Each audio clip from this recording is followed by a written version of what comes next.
Caro presidente desta sessão, senador Cacildo Maldaner, caras senadoras, senadores, nossos telespectadores da TV Senado, ouvintes da Rádio Senado, eu queria começar essa minha rápida manifestação na tribuna lendo aqui uma mensagem que, como gaúcha, me deixou extremamente feliz, senadora Vanessa, senador Mário Couto, senador Cacildo.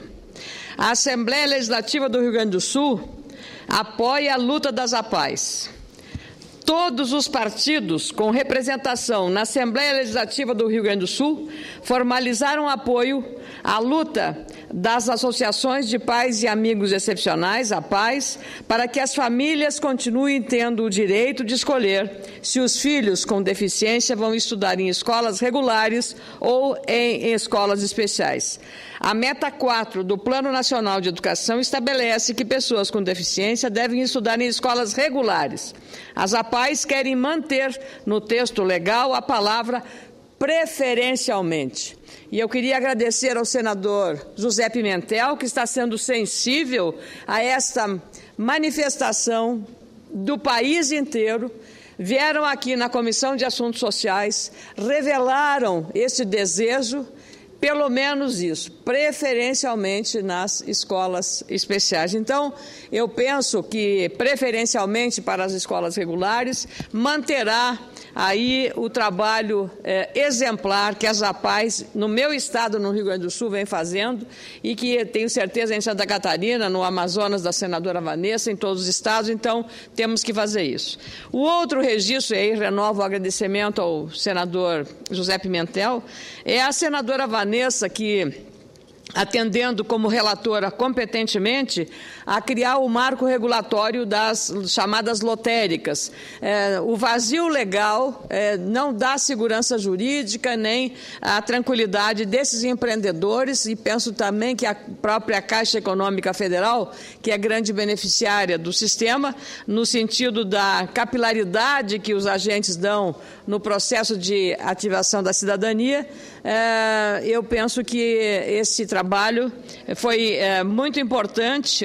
O projeto original é da Câmara dos Deputados, do deputado Beto Mansur, do meu partido, com muita alegria, do Estado de São Paulo. A relatoria aqui na Comissão de Assuntos Econômicos, essa senadora Vanessa Graziotin, que hoje fez a leitura do relatório pela aprovação desse marco regulatório. Eu queria agradecer também ao senador Lindbergh Farias pela sensibilidade que teve, porque havia sido retirado de pauta em função da presença do secretário Arno Agustin, e então a nosso pedido, eu pedi, a senadora reforçou, o senador Valdemir Moca, ele permitiu que aproveitássemos aquele curto espaço de tempo, foi feita a leitura do relatório pela senadora Vanessa e agora, na próxima terça-feira, votaríamos essa matéria. Então, em nome dos lotéricos do Rio Grande do Sul, senadora, muito obrigada pelo seu empenho. Se Vossa Excelência me permite um brevíssimo à parte, dizer que Vossa Excelência foi muito importante hoje para que pudéssemos superar essa etapa da leitura do relatório, solicitação de vistas coletivas e votemos a semana que vem. Então, para quem está no Rio Grande do Sul, e não só aqueles do Rio Grande do Sul, o Brasil inteiro, saber que Vossa Excelência tem sido, ao lado do senador Lindbergh, do próprio presidente Renan Calheiros, que falou pessoalmente comigo a respeito da matéria, senador Moca também, que se envolveu. Mato Grosso do Sul também. Que é muito importante, que não há um marco regulatório, eles não têm nada que regulamente a atividade. Então, a senhora tem sido uma grande lutadora. Eu cumprimento e agradeço porque pudemos ler o relatório graças à intervenção de Vossa Excelência. Obrigada. Conte com o nosso apoio, senadora Vanessa. Pois aproveito até porque lá tivemos hoje, na Comissão de Assuntos Econômicos, uma exposição muito completa do secretário Arno Agustin, e a gente precisa exatamente, a partir do ponto de vista expresso pelo secretário, exatamente manter um empenho de atuação conjunta para que o país ganhe entre Executivo, Legislativo e Judiciário. Eu cito o caso ainda atual, que foi abordado hoje, sobre a reforma do ICMS, que é o principal imposto estadual, que foi inclusive um dos temas debatido hoje com o secretário Arno Agustin na Comissão de Assuntos Econômicos, presidida pelo nosso colega Lindbergh Farias. O Senado finalizou em abril, como se sabe, proposta exaustivamente debatida, que ao final ficou pior que a encomenda. A falta de articulação do governo federal para ajudar na finalização da proposta foi um dos motivos desses desacertos. A decepção do governo com a reforma do principal imposto estadual, o ICMS, aprovada na Comissão de Assuntos Econômicos, foi tão grande que ficou em segundo plano a tentativa de equilibrar as diferenças entre estados, que é natural em função das suas posições econômicas e grau de industrialização. Mesmo com o empenho do senador Delcídio Amaral, relator da proposta de unificação do ICMS, o PRS 01 de 2013, a proposta final não agradou e, pode-se dizer, a emenda ficou pior que o soneto. Nem o setor de informática, altamente dinâmico e dependente de inovação e novos investimentos, conseguiu garantir alíquotas diferenciadas como se desejava e pretendia no âmbito da Zona Franca de Manaus para permitir a concorrência equilibrada e justa nos demais estados do país que perdem desta forma competitividade, como é o caso do meu estado e tantos outros. A insatisfação foi tanta que o Ministério da Fazenda ameaçou descumprir a promessa para compensar eventuais perdas dos estados com a reforma do ICMS, tributo que mais gerou arrecadação no país, somando mais de 325 bilhões de reais em 2012. Desse total, 21 bilhões e 300 milhões foram gerados no Rio Grande do Sul, meu estado. A quarta maior arrecadação atrás apenas de São Paulo, Minas e Rio de Janeiro. O objetivo básico da proposta de reforma do ICMS, entretanto, que era reduzir a guerra fiscal e diminuir a insegurança jurídica, foi esquecido. Obviamente, o país precisaria de uma reforma tributária real, ampla, com impactos importantes e positivos no desequilíbrio federativo. O fim da guerra fiscal e mais segurança jurídica são objetivos que devem ser perseguidos continuamente.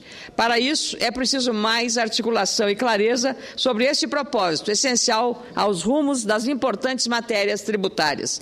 Editorial publicado hoje no jornal Estado de São Paulo mostra que as contas públicas estão no rumo de desequilíbrio crescente, ao contrário, aliás, do cenário mais otimista apresentado pelo secretário Arno Agustin na Comissão de Assuntos Econômicos. As empresas estatais registraram, segundo o editorial, um déficit nominal de mais de 21 bilhões de reais, 77,8% maior que o de julho de 2012. Já o superávit primário alcançou no mesmo período 2 bilhões e 200 milhões de reais, volume 58,9% menor que o de igual mês em 2012. É sabido que resultados fiscais melhores dependem de uma retomada da economia, mas, por enquanto, não tenho visto essa recuperação. Ao contrário, os novos dados econômicos são preocupantes, entre eles o déficit da balança comercial. Comparando os primeiros 7 meses de 2012 e 2013, o déficit nominal aumentou quase 30 bilhões de reais, passando de 2,29% do Produto Interno Bruto para 3,21% do PIB, enquanto o superávit primário caía quase 17 bilhões de reais, de 2,85% do PIB para 2,01% do PIB.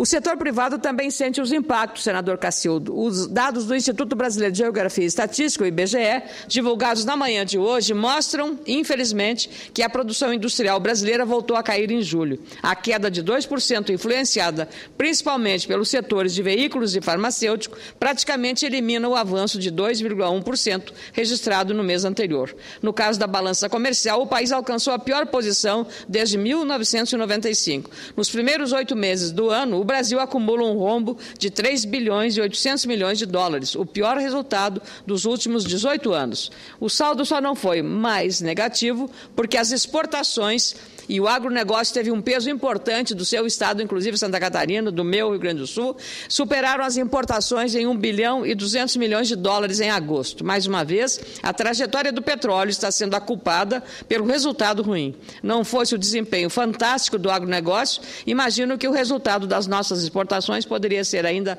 mais desanimador. Esse setor, o agronegócio, precisa de mais atenção do governo e não ser tratado com preconceito, como em alguns setores acontece. São dados preocupantes sobre a nossa economia, que, sem dúvida, terão impactos nas contas de estados e municípios. Como senadora municipalista, eu tenho que alertar sempre sobre essas questões. Por isso, precisamos de respostas Arrumarmos a casa com propostas legislativas factíveis é o melhor caminho para ações com resultados reais e palpáveis. No Congresso Nacional, esse exercício propositivo e de correções das decisões equivocadas deve, portanto, ser diário e abranger todos os temas, políticos ou econômicos, que afetam a nossa sociedade, independente dos interesses individuais e privados. E, para encerrar, senador Cacildo, faço coro com o que já disseram aqui os senadores que me antecederam, como o senador Paulo Paim, e a movimentação que teve e a repercussão da decisão do ministro Barroso, do Supremo Tribunal Federal, que anulou a decisão tomada pela Câmara, mantendo o mandato do deputado Donadon na Câmara Federal, depois de julgado e condenado em última instância, sem mais qualquer tipo de recurso.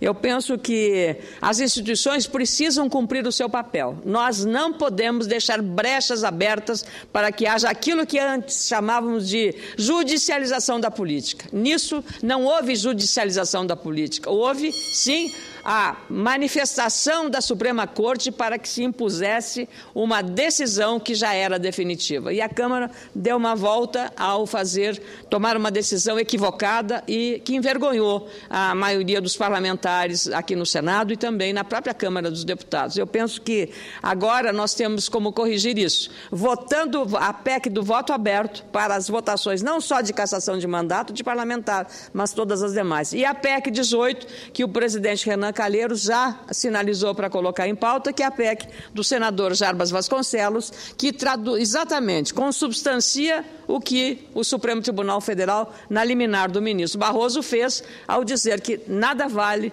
da decisão do plenário da Câmara dos Deputados. É isso que nós temos que fazer, deixar regras muito claras para que haja segurança jurídica e que a sociedade saiba que estamos aqui lutando também para uma maior transparência e evitar.